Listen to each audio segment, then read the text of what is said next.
Welcome back to Gossip Media. Let's get into today's stories. Please remember to like, share, subscribe, and comment. Did you guys watch Young Miami's Club Shay interview? Oh my God, it was a vibe. The chemistry that was in the room between Shay and Miami, it was buzzing like a bee. Okay? It was all smiles, giggles, shooting of shots. Like, it was so obvious that they were feeling each other. And Shay was just testing the waters to see if he should shoot a shot. And I mean, she let him know, like, the goal is open. No one else is on the field. You can score. Right? That was the theme throughout the entire interview. Young Miami is so light and entertaining. It's hard to picture her in mommy mode because she seems so fun and for the club and for the turn up, but I know she's a great mom. Shannon even started adapting her mannerisms, which was cute, right? But throughout the interview, she did reveal that she is no longer signed to Quality Control after asked why they won't release her music. She explained her struggle and the pressure to live up to the standard that the City Girls set when they first came out, and shared also her struggle of just feeling confident and her insecurities with her music. She dropped some gems here about business. Let's listen. Take advice too, guys. Business, music, podcast thing. So what is the thing? What is the number one thing that you learned about business? You got to make sure your business is straight. You got to have a lawyer. You got to read over contracts. You got to make sure that you like own everything. I think that ownership is so important. I think that like when I first became a rapper and when I first started getting money, I just wanted money. I ain't give a fuck what the contract said. I was signing that eyes closed. Right. Like as long as I had my money, I just felt like, but now like once you really get into the business and you know the business, you need to make sure like ownership is everything. It is. You get equity, like, that's most important, like longevity, like, you know, making sure that like you don't even have to work again, you still don't get paid. Right. What's the one thing that you wish you have learned or you know now that you had known when you first got into this business? Like you need a good lawyer. You need a good lawyer and make sure you know what the fuck them contracts say, because if not, hey, you're going to be fighting for your life and you'll be fighting them. Hello. What have you learned about selling products? Because you got your board game. Is there anything else you sell? Right now I sell my board game. I got merch, but marketing is key. It is. Like, I'm not gonna lie, marketing is going to sell the product. Like, you can just, I could see a commercial, I could just see like, just marketing. It's like, God damn, I want that product just based off of the marketing of the product. And I think that like marketing is key. You have a marketing team? So how do you sell your board game? You put it on your site? Yeah, like I do it on Instagram. I sell it on Amazon. I normally just like right now I do all my stuff through social media. Yeah. Have you tried to get it into like Target and other? So right now it's a drinking game and it's like a little. Yeah. So, you know, it can't really go into like Target now because it's a drinking game and it's like 21 or older. It's a little sexual. Right. So it got to go in like sex stores and stuff like that. You look at like women that have had success. You look at Ria, you look at some of them. Is that kind of the business model? That's kind of the direction that you want to have? Like, yes, I'm not gonna lie. Like Kim Kardashian and Rihanna is what I aspire to be. Like, I love music. Don't get me wrong. Like, music is not my end goal. Like, I really feel like I was put here to be like the next Kim K, the next Rihanna, like to sell my products. Right. So Johnathan Majors visited the Breakfast Club where he promoted his new movie, Magazine Dreams. While being interviewed, he spoke about how Megan Good, his now wife, took hits to her career while standing by his side through his trials. Let's listen. They weren't announcing it, but like she lost endorsements. You know, we got uninvited to stuff. You know, she got uninvited to stuff because she had shown just how down she was, and they knew if Megan's coming, Jay's coming. So Johnathan has finally found his Coretta. But just watching this interview on The Breakfast Club, it just showed how much everyone in the room was rooting for him to win. You know, everyone just wanted him to win. I want him to win. I mean, Charlemagne was so invested. You could tell that he watched the movie probably more than one time because he was just asking all the right questions about the movie. He was very invested. And I love it. I love that that audio that got released did not outshine this moment for him as planned, because I know that's why they released that audio. But I'm so happy for him. I'm going to watch the movie. You guys watch the movie too. Hip hop executive Big U is being accused of running a criminal enterprise. Eugene Henley Jr., who helped to launch Nipsey Hussle's career. Big U is being charged with extortion, human trafficking, fraud, and murder. Federal officials reportedly recovered 49 weapons, 5 pounds of methamphetamine, 10,000 fentanyl pills, and a large amount of cash. He is accused of running companies like a mob boss and defrauded companies, the government, and celebrities. He turned himself in after he was labeled a fugitive. Investigators said he presented himself as a hip-hop executive and a Los Angeles community activist, but he is actually the leader of a South LA gang who runs a criminal enterprise. According to the affidavit, he has violated the RICO Act, and prosecutors alleged that his organization, Big U Enterprises, was linked to the murder of an aspiring rapper who worked under his label in 2021. It is said that he shot and killed the rapper in LA after the rapper recorded a diss track aiming at him. It is said that Big U dumped his body in a ditch.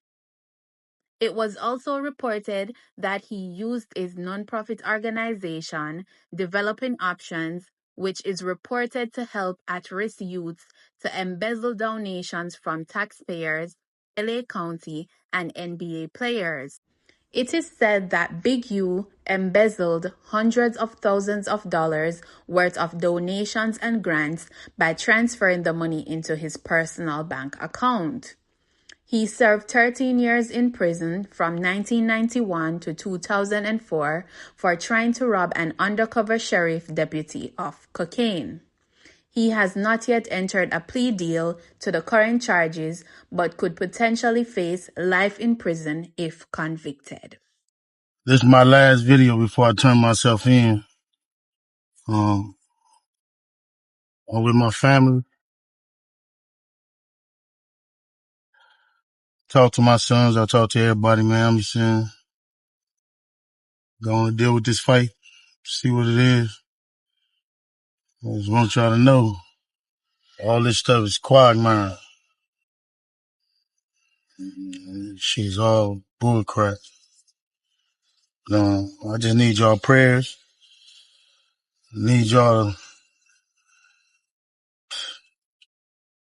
I don't even know what to say.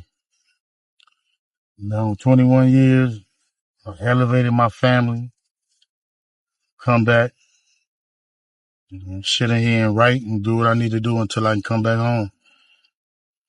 People are supposed to help me. I hope you help me. Hank, you don't worry about it. A lot of stuff y'all hearing is straight trash. And I appreciate the love and I appreciate people who've been helping me. I don't know. It's hard helping black people and not being hunted for doing it. First Street, it might be I don't know if it's to the right or the left. Reach out to anybody who can help me, y'all. You hear me? Help my own family. Appreciate y'all. Go. I'm looking at this video as I come in to turn myself in, and I'm disheartened by the fact that they trying to say that I stole something from Developing Option, or I used Developing Option as a front. Developing Option paid my bills. They paid my house note.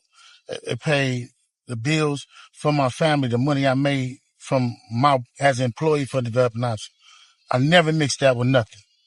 I didn't manipulate nobody. I didn't steal nothing. We did PPP loans. We did 2 loans. And that's it, just like everybody else did. I didn't use no fraud. I didn't give none of fake names. And one of them we was paying back and one they forgave. You know what I mean? And the other one we attempted for and they didn't give us nothing for it. I filed my taxes and them coming around telling me I was using development option as a cover. Cover for what? None of that's going to be true. None of that's going to be true. The government putting this big ass picture and they going to arrest 21 dudes. Some dudes I don't even talk to. I don't even know nothing about. So how the hell you going to lump me in with all them? But it's all the big picture though. It's all the big picture. Now I'm going to be sitting in here. It's going to be years on my life. Then you going to get dudes who I don't even talk to. What they going to say? You ruining people's lives. I heard it's over 21 people that's been arrested. That shit wrong. It is what it is. Church, just pray for me. Pray for me. Pray for my family. And you look at what we did. You look at what I did. I've been home 21 years. It ain't over though. That's what it's not. Blessings. I'm looking at all these charges on the news. I'm headed back to LA. And then I'm looking at the people they arrested. How you gonna go arrest people that I don't even talk to? That's a built-in liar right there. You know what I mean? So is that how they gonna work the case? Everybody know I don't fuck with Cannon. Everybody know I don't fuck with Brickbanging. So if you want to arrest certain dudes, and put them next to me, them are the dudes you gonna have to call themselves turning against me. Well, ain't no turn against me. I ain't going for that. You might as well go get 600 and whack. These dudes been saying I did shit all year. So what they doing is they go on the internet and these dudes say that I did shit on the internet. Then when you say I did on the internet, they go investigate it. Now you raiding my houses, raiding my shops, raiding all this stuff. And talking about I'm committing crimes and covering up with developing option. What crimes am I committing to cover up with developing option? You know what I'm saying? I ain't committed no crimes and covered nothing up with developing option. Shit crazy. But this how they get you. They get one or two people to say something. Ain't gonna be no real evidence. Ain't gonna be no real nothing. It's gonna be a repeat of thug. It's gonna be a bunch of people in jail for a bunch of different crimes that don't have nothing to do with me. They finna lump all of us up and say it's all around the 60s. Watch and see. We just seen it with thug. I'm finna experience the same thing out here. I knew it was coming. Now they on there saying all this stuff to assassinate my character.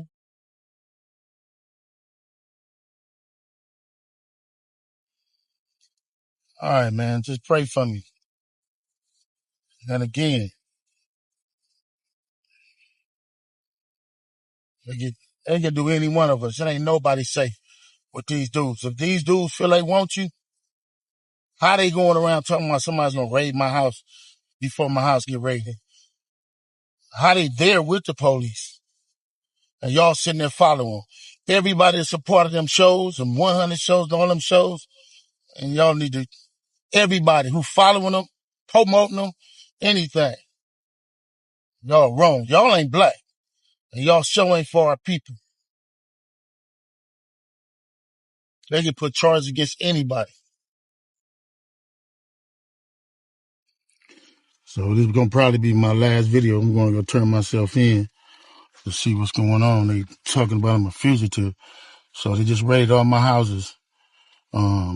600 was actually with the police when they raided my house. And he's actually got video and footage of it. So y'all know what y'all dealing with. And I just want to say this to y'all. When they raided my houses and my property, they was asking about whack. Whack, loose cannon, 600, and this internet stuff. All of y'all filed. All y'all who be sending shit around the internet, all y'all who be promoting and listening to what these niggas saying, All y'all giving these likes and hidden likes, all y'all supporting this. All y'all guilty of this fuck shit.